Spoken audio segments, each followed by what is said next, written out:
ਜਿਹੜਾ ਕਿਸਾਨ ਨੂੰ ਚੱਲੀ ਨਹੀਂ ਜਾਂਦੀ। ਸੁਬਹ ਨੂੰ ਬੱਚੇ ਖਾਂਦੇ ਨੇ, ਸ਼ਾਮ ਨੂੰ ਹੁੰਦਾ ਹੈ ਕਿ ਕਿੱਥੋਂ ਖਾਣਗੇ। ਇਸ ਲੋਕਾਂ ਦੀ ਤੁਸੀਂ ਯਕੀਨ ਕਰੋਗੇ ਨਾ, ਤੁਹਾਨੂੰ ਮੇਰੇ 'ਤੇ ਯਕੀਨ ਨਹੀਂ। ਮੇਰੇ ਘਰ ਇੱਕ ਕਿਲੋ ਆਟਾ ਨਹੀਂ ਹੈਗਾ। ਮੈਂ ਇੰਨੀ ਪਰੇਸ਼ਾਨ। ਮੈਨੂੰ ਤੁਹਾਡਾ ਪਤਾ ਚੱਲਿਆ ਤੇ ਮੈਂ ਆਈ। ਮੈਂ ਆਪਣੇ ਬੱਚਿਆਂ ਵਾਸਤੇ ਸੁਬਹ ਨੂੰ ਵੇਖਦੀ ਹਾਂ ਕਿੱਥੋਂ ਖਾਣਗੇ, ਸ਼ਾਮ ਨੂੰ ਖਾ ਲੈਂਦੇ। ਰਾਤ ਸੋਚਾ ਦੀ ਗਰੀਬੀ 'ਚ ਲੰਘਦੀ ਤੇ ਇੰਨੀ ਗੁਰਬਤ।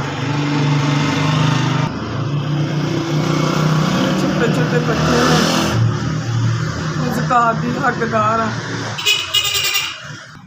ਬੇਵਾਰਾ ਦਾ ਬੰਦਾ ਮੇਰਾ ਮਰ ਗਿਆ। ਛੋਟੇ ਛੋਟੇ ਬੱਚੇ ਇਹਨਾਂ ਵਾਸਤੇ ਮੈਂ ਤੁਹਾਡੇ ਕੋਲ ਆਈ ਹਾਂ। ਬੰਦਾ ਮੇਰਾ ਮਰ ਗਿਆ। ਜ਼ਕਾਤ ਦੀ ਹੱਕਦਾਰ, ਜ਼ਕਾਤ ਦੇ ਮੇਰੇ ਬੱਚੇ ਨੇ ਛੋਟੇ।